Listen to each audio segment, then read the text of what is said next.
aproximar do reino de Deus.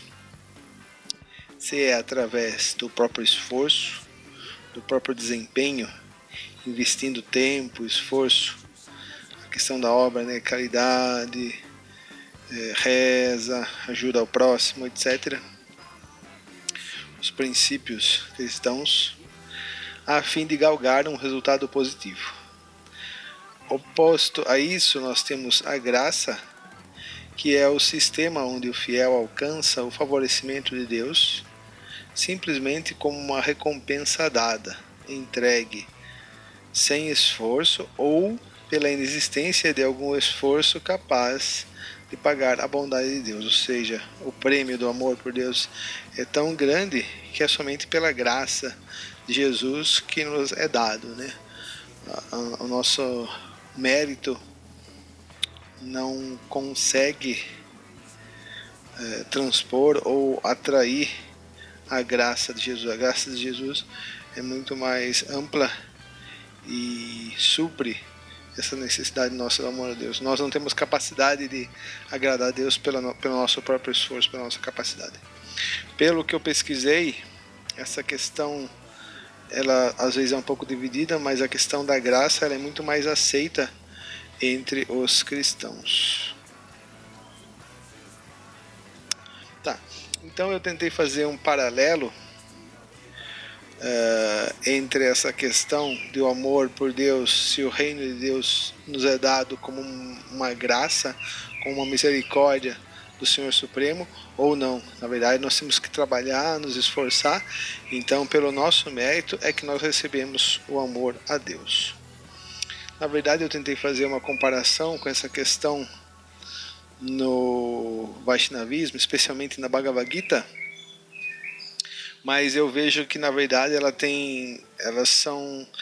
têm particularidades diferentes, e a questão que eu vou mais pesquisar aqui nesse vídeo é a questão da liberdade, da questão do livre-arbítrio do sujeito, da entidade viva, e a questão do controle divino. Como é que isso funciona, né? Se Deus é o supremo controlador, tudo está sobre sua sanção, aonde é que existe espaço para a questão do livre-arbítrio? Na verdade, em algum momento, existe uma aproximação entre a questão da meritocracia cristã, mas eu vejo que são questões singulares. Vamos ver no desenvolver do vídeo se dá para a gente fazer algumas aproximações, mas no geral eles mantêm as suas características, né, suas questões, especialmente porque Krishna vai explicar na Bhagavad Gita, nos últimos versos do capítulo 18, que o devoto sempre deve depender dele. Então essa dependência significa contar com a graça de Krishna, né? A meritocracia, ou seja, o devoto se esforçar e pensar que única e exclusivamente pelo seu esforço o amor a Deus é uma recompensa, isso vai de encontro com a questão do arranca do falso ego, né? Vamos ver como isso se processa então aqui. Bom, mas primeiro a gente tem que estabelecer que nos Vedas é afirmado que Krishna, que Deus, ele é o supremo controlador. Isso um verso clássico que eu consegui encontrar aqui foi no Chaitanya Charitamrita do Krishnadas Kaviraj, Adi Lila, capítulo 5, verso 142. Ekaleshwara Krishna Arasava Britya Yare Yaiche Nachaya Setaiche Kare Nirtya. Shri Krishna, a divindade suprema, apenas, sozinho, ele, somente ele, é o único controlador supremo. Ekale, ele é o número 1, o único, Ekale, o único controlador supremo.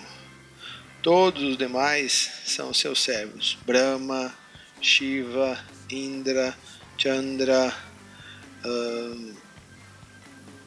todas as outras divindades são servos do Senhor Krishna, que dançam como ele quer. Essa última parte é para ficar bem grave, para ficar bem marcado de quanto Krishna é o supremo controlador. Também o Brahma Samhita explica, né? Ishvara Parama Krishna. Krishna, ele é o supremo Ishvara, ele é o supremo controlador. E também existem várias referências no Bhagavad Gita para Krishna como Parameshvara, ou seja, o controlador transcendental supremo. Então esse é um ponto pacífico nos Vedas, especialmente na porção Bhakti. Krishna é a divindade que controla todas as outras divindades. Krishna é Deus. Krishna Stu Bhagavan Swayam. Então aqui o verso 32 do capítulo 11 da Bhagavad Gita, Krishna diz: Eu sou o tempo, o grande destruidor dos mundos, e vim aqui para destruir todas as pessoas, com exceção de vocês, que Krishna falando para Arjuna, né? Os Pandavas. Todos os soldados de ambos os grupos serão mortos. Então aqui Krishna está relatando para Arjuna qual seria o resultado da batalha de Kurukshetra, tão esperado, tão aguardado, especialmente por Dhritarashtra, né, que pergunta qual vai ser o resultado da batalha já no primeiro verso. O Bhagavad Gita gira em torno, em certo sentido, de responder essa pergunta de Dhritarashtra no primeiro verso, Dharma Kshetri Kurukshetre Samaveta Yuktsava. Então aqui Krishna, ou seja, Sanjaya está relatando, Krishna está explicando no campo de batalha de Kurukshetra, e ele está relatando que todos os soldados, inclusive os próprios filhos de Dhritarashtra, Duryodhana e seus irmãos, serão mortos. Tudo isso está sob o controle de Krishna, né? Krishna já adiantou qual vai ser o resultado, como ele vai estar agindo na batalha de Kurukshetra. Então Srila Prabhupada explica no significado ao verso seguinte da Bhagavad Gita a expressão Nimitta Matra. Esta expressão também é muito significativa. Aqui é a citação de Prabhupada. O mundo todo se move conforme o plano da suprema personalidade de Deus. Então, baseado nisso, nessa afirmativa de que Krishna, que Deus é o controlador supremo, tudo está girando de acordo com a sua vontade, independente das minúcias que isso pode ter, a gente poderia colocar uma problemática. Se Deus é o controlador supremo, e aí a gente supõe que já está tudo programado e arquitetado por Ele, por que não posso simplesmente esperar tudo acontecer?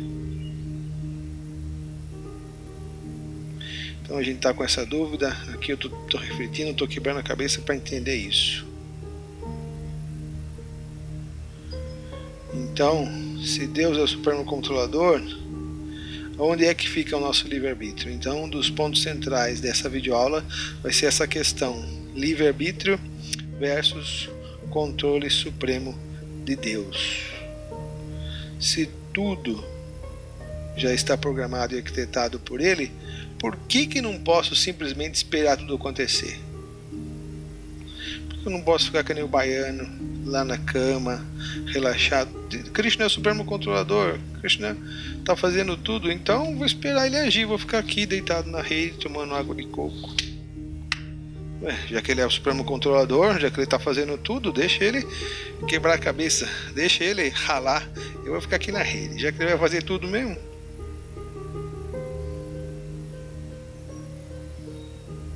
Então o nosso amigo Sapo, que veio visitar um domingo o templo Hare Krishna, ele levantou muitas questões na aula de domingo, e eu estou reproduzindo algumas dessas questões aqui. Mas se Deus controla tudo de maneira total, inclusive nós, haveria espaço para a noção de liberdade? Como eu posso ser livre se eu estou sendo controlado por alguém ou por Ele? Como nós poderíamos fazer escolhas a cada momento, já que Ele está fazendo tudo?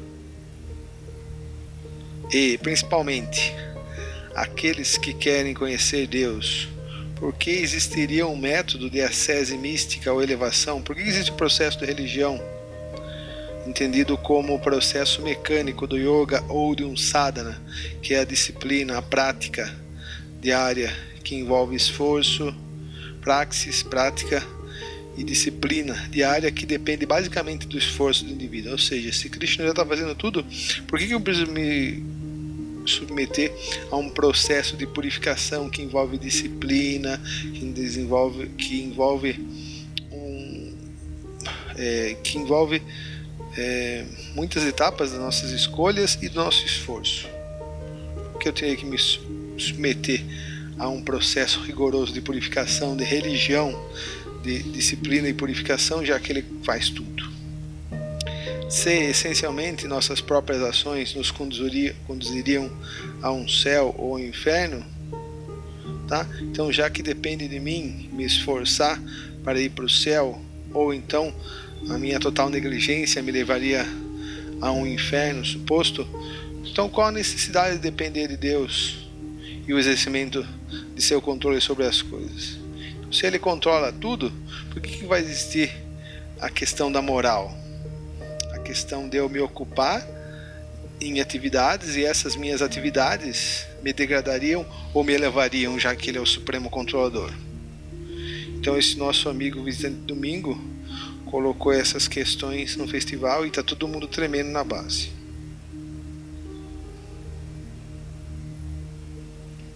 Então é exatamente o verso 33 da Bhagavad Gita que vai jorrar luz a essas questões entre o livre-arbítrio versus o controle supremo de Deus.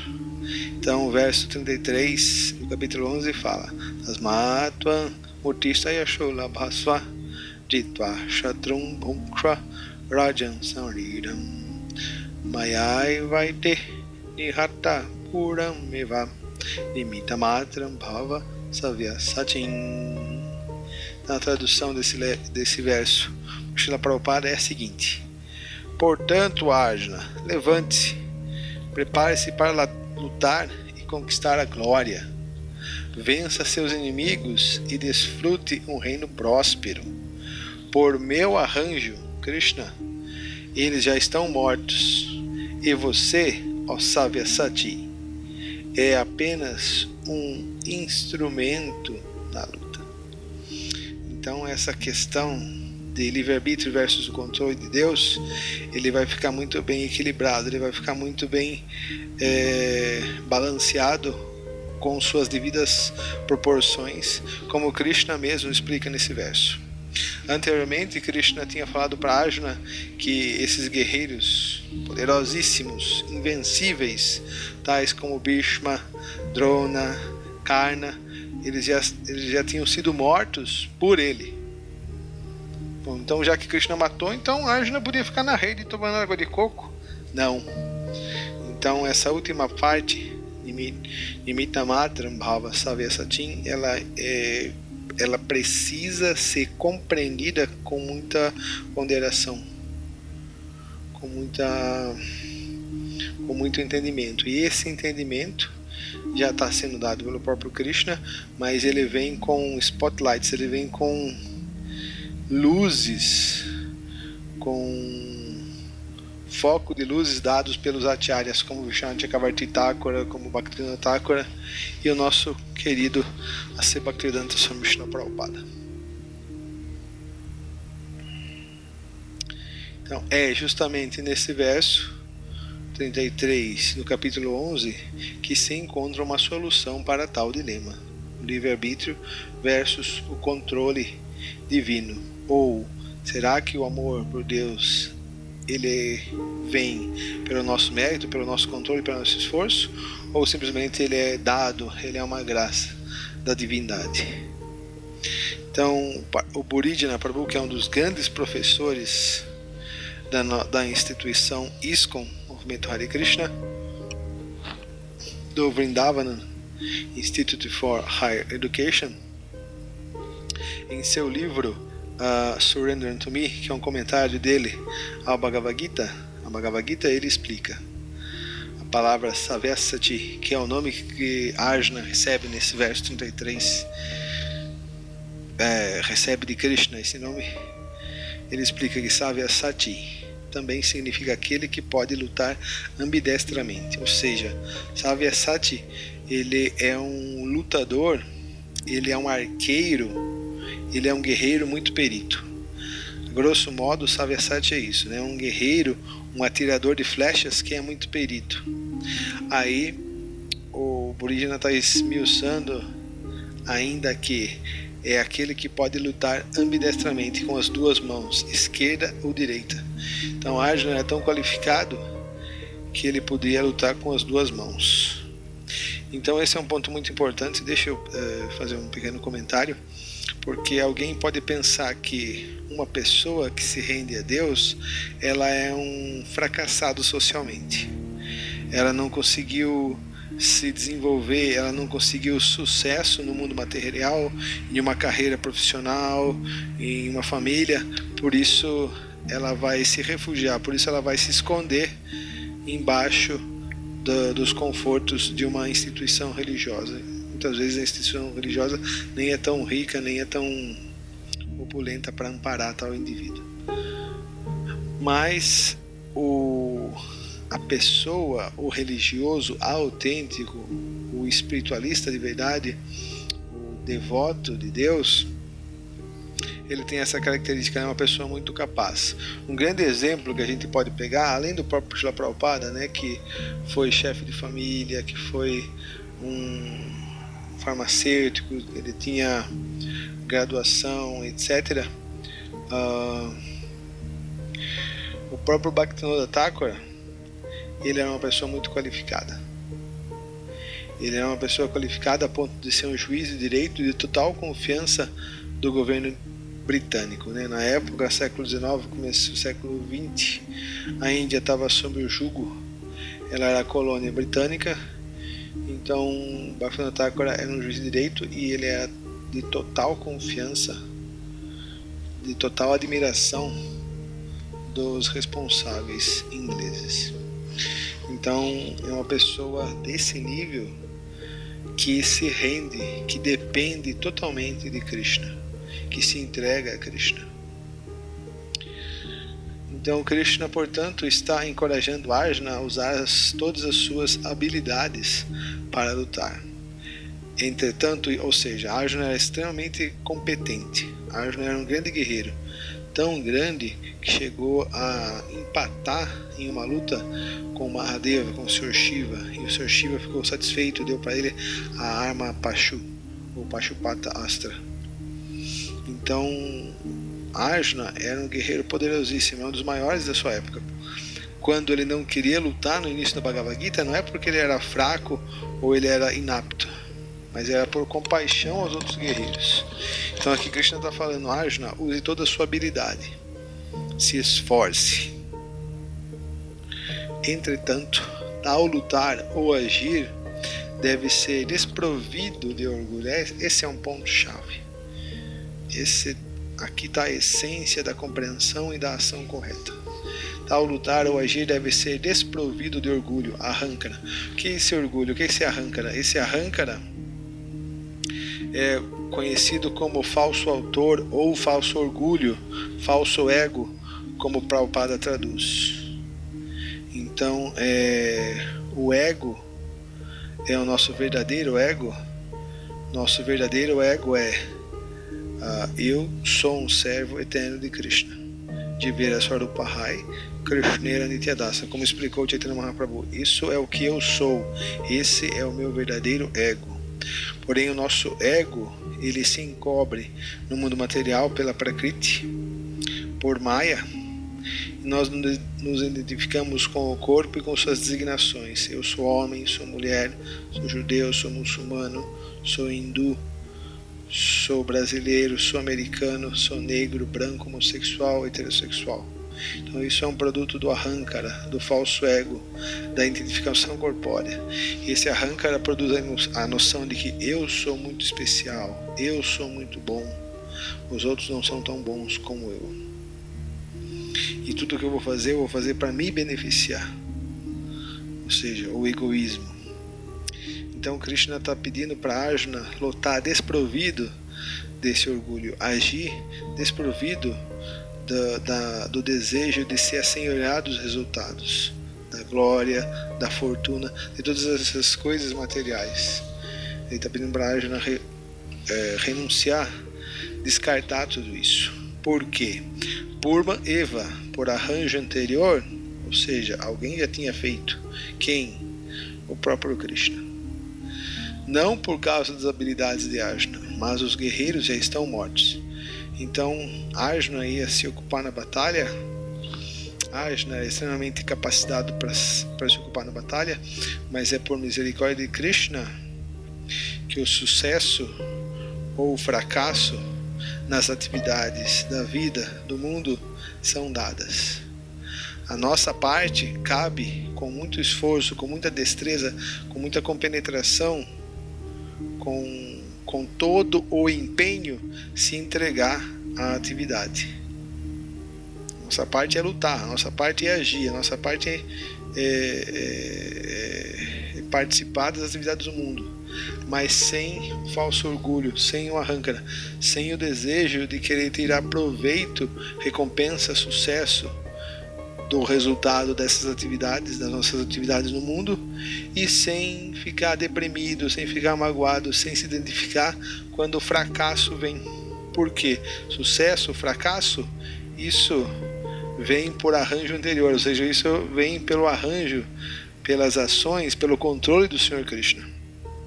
Mas a parte que nós devemos nos envolver, nos lutar, nós devemos nos envolver e lutar no mundo, isso depende de nós. Então o exemplo clássico que é dado, Prabhupada vai dar esse exemplo no 18º capítulo da Bhagavad Gita para a gente entender melhor isso, é o exemplo do soldado. Então qualquer um que esteja agindo em consciência de Krishna, ou seja, qualquer um que queira conhecer a Deus, essa pessoa está sendo dirigida por Deus, pela super-alma ou pela própria suprema personalidade de Deus. Mesmo que ela mate no mundo, ela não mata. Tampouco ela é afetada pela reação deste ato de matar. Aí Prabhupada dá a analogia do soldado. Quando mata sob o comando de um oficial superior, o soldado não se sujeita a julgamento. Mas se o soldado mata por sua própria conta, então ele certamente é julgado por um tribunal de justiça. Então, numa batalha, na guerra, quem o soldado está representando? Ele mesmo? Ou seja, ele como pessoa física, como jurídica? Ou ele está representando a nação, o Estado, o país? O soldado está representando a nação, o país, o Estado. Da mesma forma, o devoto de Deus, quando ele interage com o mundo, ele está interagindo em nome para o prazer, para a satisfação de Deus, e não mais para a satisfação egoísta, não mais para o ego da própria pessoa. Da mesma forma, esse soldado que está lutando pelo Estado, pelo país, quando ele mata outro soldado adversário, o que acontece com ele? Será que ele vai ser punido? Será que ele vai ser preso ou ele vai ser considerado um herói? O soldado que mata um soldado inimigo em nome do Estado, se ele fizer isso muitas vezes, ele vai ser considerado, ele vai receber uma medalha. Já se ele volta para o país dele e, de acordo com o desejo pessoal dele, ele pega uma arma e sai matando pessoas civis na rua, ele vai ser preso pelo próprio Estado. Então, da mesma forma, se nós agimos para a satisfação de Deus, em nome de Deus, isso, lógico, de acordo com as leis de Deus, de acordo com os devotos de Deus, com muito bom senso, nós não nos envolvemos nesse mundo material. Então esse é o significado de Prabhupada para o verso 17. E aqui também existe a mesma compreensão bíblica. Olhem só que interessante. Nenhum soldado em serviço se envolve em negócio desta vida, porque o seu objetivo é satisfazer aquele que o arregimentou, ou seja, a própria divindade suprema. Isso está em Timóteo, capítulo 2, versículo 4. Pode conferir na Bíblia.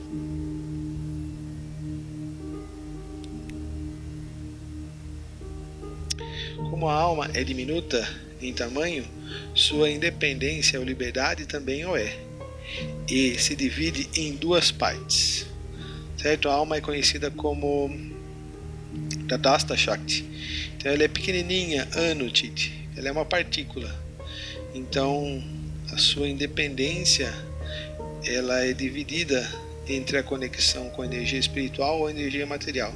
Ela nunca é totalmente independente, ela sempre vai ficar sob o jugo dessas duas energias, ou espiritual ou material. E aí sim, ela tem liberdade para escolher, ela tem independência para escolher com qual das duas energias ela vai se conectar. Então, como a alma é diminuta, ela se divide em duas partes, a sua liberdade. A liberdade dela pode ser condicionada, pode ser presa, né? A autoria das ações é executada pelo controle da energia material, ela fica sob o jugo da energia material. Krishna explica isso no verso 27 do capítulo 3. Confusa, a alma espiritual que está sob a influência do falso ego, Ahankara, julga-se autora das atividades que, de fato, são executadas pelos três modos da natureza material. Ao passo, quando ela está na sua posição liberada, plena, a alma trabalha sob a guia da própria personalidade de Deus ou do seu representante, o mestre espiritual. Então Krishna explica isso no verso 13 do capítulo 9 da Gita. Ó filho de Prita, aqueles que não se iludem, as grandes almas, estão sob a proteção da natureza divina, energia espiritual. Eles se ocupam completamente em serviço devocional porque sabem que eu sou a original, inexaurível, suprema personalidade de Deus. Qual seria o plano de Deus? Então, de acordo com Prabhupada, há muitos supostos cientistas que sugerem que talvez seja isso, ou quem sabe aquilo, mas talvez, e pode ser, estão fora de cogitação. Há um plano específico sendo executado neste mundo material. Qual é esse plano?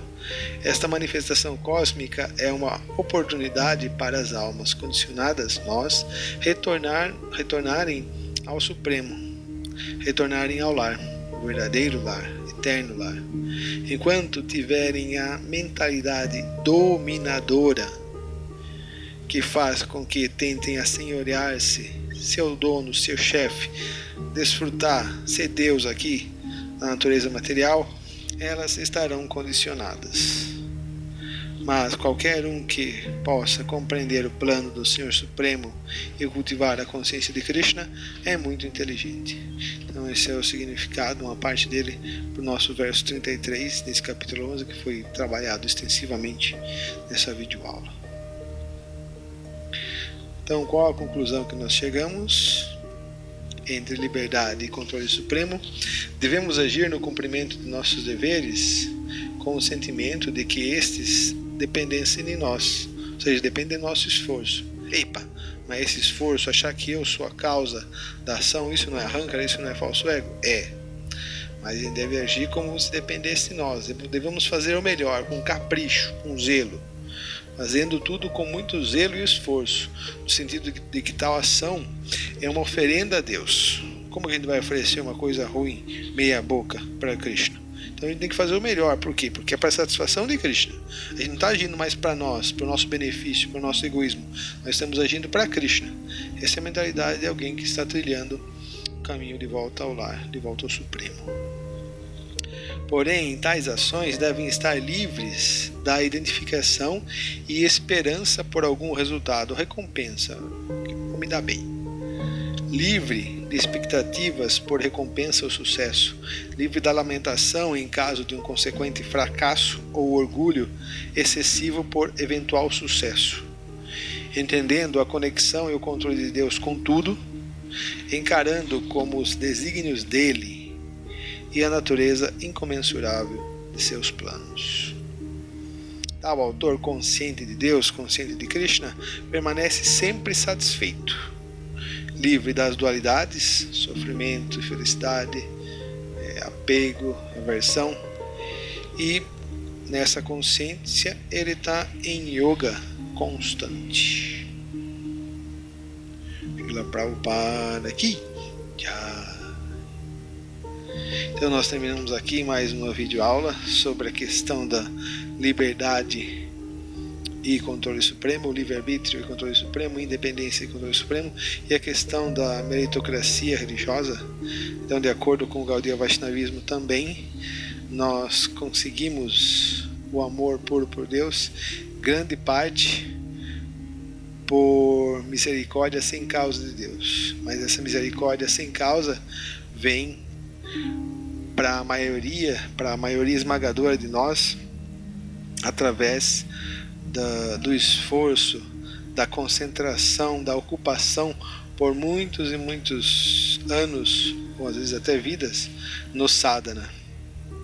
Então, quando nós nos tornamos competentes, peritos no sadhana, nós podemos atrair a misericórdia do Senhor Krishna. Esse sadhana pode atrair a misericórdia de Krishna, mas vai ser por trabalho, esforço e muita oração,